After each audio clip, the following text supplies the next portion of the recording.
கூட்டணி ஆட்சி பாக்குன்னு சொல்லிருக்காங்க. ஆனா பாத்தீங்கன்னா இது வரைக்கும் எந்த ஒரு கட்சியும் உங்க கூட கூட்டணி வரலையே. இது பேச்சுவார்த்தை நடந்துட்டு இருக்கா?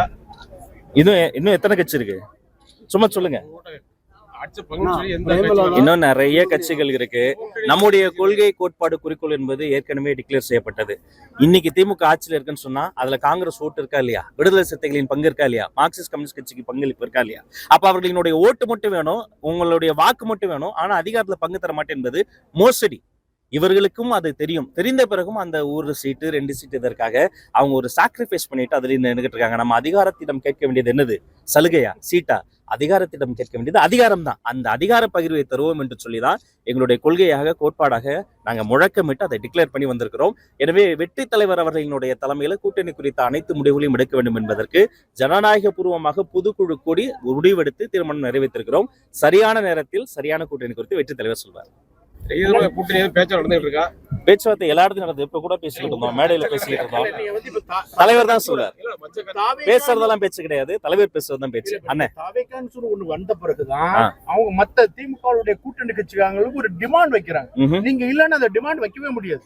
திமுக என்ன சொல்லுதோ அதை கேட்டு போட்டு சூழ்நிலை இன்னைக்கு நீங்க வந்ததுனாலதான் அங்க வாங்கலாம் டிமாண்ட் வைக்கப்படுது. மக்கள் பேசுறாங்க உண்மையா? அண்ணனுக்கு ஒரு 1/2 மணி நேரம் கை தட்டல முடிஞ்சிருச்சு, அவ்வளவுதான். இதுதான் உண்மை. ஏன் வைக்கல, ஏன் வைக்க முட்டுறாங்கன்னா வைக்க விட மாட்டாங்க. நீங்க சரியா அதிகார பகிர்வு கேட்பது என்பது அவர்களினுடைய உரிமை. அந்த உரிமையை கேட்பது அது அவங்களுடைய உரிமை இருக்க மாதிரி அதை சரி செய்ய வேண்டியது அவர்களினுடைய கடமை. ஆனா யாரெல்லாம் முதுகெலும்போடு அதை குறித்து பேசுகிறார்களோ அவங்களை எள்ளி நகையாடுறாங்க. இணையத்தில் ஏவி விடப்படுகிற அந்த இணைய ஹைனாக்கள் இருக்காங்க பாருங்க, நாகரிகமே இல்லாம பெரிய மனிதர்கள் குறித்து தவறா பேசுறாங்க. எந்த வகையில எங்களுடைய கொள்கை தலைவர் கர்ம வீரர் காமராசர் குறைஞ்சு போயிட்டாரு, முத்தமிழர் டாக்டர் கலைஞர் மேல வந்துட்டாரு. அப்ப கலைஞரை பெருமைப்படுத்திக்க, அதுக்காக காமராசரை தொடர்ச்சியாக இழிவுபடுத்தி பேசுகிற பொழுது அதை கண்டும் கண்ணிருந்தும் காணாததை போல, கேட்டும் செவியிருந்தும் கேளாதது போல நடித்துக் கொண்டிருப்பதுக்கு பேரு என்ன? அப்ப இதையெல்லாம் தட்டி கேட்கிறாங்க. அதெல்லாம் அவங்களுடைய உரிமைக்குள்ள, இது அவங்க கூட்டணி சார்ந்த விஷயம். நீங்க கேட்கறதால சொல்றேன், இது இந்த காலத்தின் தேவை. தலைவர் பேசிட்டார்ல, இனி அவர் தொட்டதெல்லாம் தலைப்பு செய்து பேசுறதெல்லாம் பிரேக்கிங் நியூஸ் இனி பேசித்தான் ஆகும், வேற வழி இல்ல. தலைவர் பத்திரிகையாளர் சந்திக்காத ஒரு குற்றமாக சொல்லப்படுது. இப்ப நீங்க எல்லாம் யாரு? அப்ப நான் சந்திக்க கூடாதா? தலைவர் நான் விஜய், இவங்க விஜய், இவர் விஜய், இந்த அம்மா விஜய், இவங்க எல்லாருமே விஜய். அப்ப எங்களை போல எளிய விட்டு பிள்ளைகள், ஏழை விட்டு பிள்ளைகள், சாதாரண ஆட்களும் போய் பேசணும், பத்திரிகையாளர் சந்திக்கணும், மேடைதோறும் பேசணும். இந்த கனிய வாய்ப்பு, அரிய வாய்ப்பை எனக்கு கொடுத்துருக்கிறேன். ஆனா இது மத்த கட்சி மாதிரி குடும்ப கட்சி கிடையாது. தாத்தா பேசுவாரு, அப்பா பேசுவாரு, பேச மாட்டாரு, அடுத்த கேள்விக்கான பதிலையுமே சேர்த்து படிச்சு விட்டுருவாரு, மகன் செட்டப் கேள்வி கேட்பாரு. அப்படி கிடையாது. அதனால சரியான சந்தர்ப்பத்தில் அதுவும் நடக்கும், பொறுத்திருந்து பாருங்க. அண்ணன் சீமானுடைய டிவிகே மேல வைக்கக்கூடிய தாக்குதல் இப்ப குறைஞ்சிருக்கா, கூடியிருக்கா? 10 நாள் முன்னாடி அவரே சொல்லிட்டாரு, இனிமே அதை பத்தி எதுவும் பேசாதீங்கன்னு சொல்லிட்டு. அதே போலங்க சட்டம் ஒழுங்கு சீரியல் இருந்து சந்தி சிரிக்குதுங்க. மிக மோசமான விஷயங்க. தோட்டத்து கொலைகள் அதுக்கு முன்னாடி நான் கேள்விப்பட்டதே இல்லை. இந்த ஆட்சியில புதுசா கண்டுபிடிக்கிறாங்க. ஏதாவது பேசினா பீகாருக்கு போனாங்க. பீகார்ல எவ்வளவு மோசமா இருக்கு. அந்த பீகாரிகளுக்கு இங்க பாதுகாப்பு இல்லை. அப்பா அம்மா 2 வயசு குழந்தை சொல்லும் போது நான் தழுதலுக்குது. அந்த குட்டி குழந்தை கூட பாத்துக்கலாம், குன்னி வீசி இருக்கிறாங்க. அப்ப இவ்வளவு மோசமான இந்த சட்டம் ஒழுங்கு சீர்கட்டு இருக்கக்கூடிய இந்த ஆட்சியில எங்களுடைய அரசியல் எதிரி திமுக என்பது எங்களினுடைய எதிரி மட்டும் கிடையாது, இந்த மண்ணுக்கே எதிரியாக மாறிவிட்டது, இந்த மக்கள் நலனுக்கு எதிராக மாறிவிட்டது.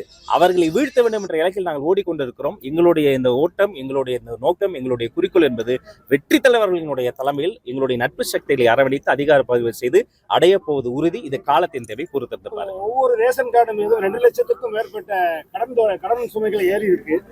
அதற்கு நம்முடைய ஒரு செய்திங்க, ரேஷன் கடையில ஒரு 2.25 கோடி இருக்கும்னு நினைக்கிறேன். இந்த ரேஷன் கார்டுகள்ல வீட்டுக்கே அரிசி தருவோம்னு சொன்னாங்களா இல்லையா? சொன்னாங்களே, செஞ்சாங்களா? இது நாங்க மட்டும் கேள்வி கேட்கல, ஒவ்வொரு பொதுமக்களும் கேள்வி கேட்கறாங்க. ஆனா என்ன பண்றாங்க, 5 வருஷத்துல ஒண்ணு விட்டு ஒண்ணு, இந்த ஒண்ணு விட்டு சித்தப்பாலாம் வருவார்ல, அவர் சித்தப்பாவே இருக்க மாட்டார். 1 விட்டு வந்தா 2 விட்டு வந்தா, அந்த மாதிரி ஒரு வருஷம் தர மாட்டாங்க, அடுத்த வருஷம் தருவாங்க, இந்த வருஷம் தர மாட்டாங்க, தேர்தல் வருஷம் தருவாங்க. சாமி, நீ 3000 கொடுத்தாலும் சரி, 2000 கொடுத்தாலும் சரி, 5 ரூபா விசில வச்சு என் தலைவர் இந்த ஆட்சி முடிச்சுட போறாரு. இதுதான் உண்மை. ரேஷன் கார்டை வைத்திருக்கக்கூடியவர்கள் மீது கடன் சுமை மட்டும் கிடையாது, அவர்கள் வாழ்வாதாரத்தை கேள்வி கேட்க வேண்டிய அளவிற்கு, வாழ்வாதாரமே சீர்குலைந்து போகிற அளவிற்கு மிகப்பெரிய வாழ்வியல் சுமையை இந்த அரசாங்கம் ஏற்படுத்தியிருக்கிறது. திரும்பிய திசையெல்லாம் கடனை வாங்கியிருக்கிறது. கடனை அடைக்க இன்னொரு கடன், அந்த கடன் அடைக்க இன்னொரு வட்டிக்கு கடன், இப்படி பொருளாதார சுமையை ஏற்றி வச்சிருக்கு. இதெல்லாம் சரி செய்யணும், அதற்கு ஒரு நல்லாட்சி வரணும், அது எங்க தளபதி தான் தரணும். அது நடக்கும். பிளே ஸ்டோர் மற்றும் ஆப் ஸ்டோரில் இருந்து பாலிமர் செயலியை QR கோடு மூலம் பதிவிறக்கம் செய்யுங்கள். செய்திகளை உடனுக்குடன் பெறுங்கள்.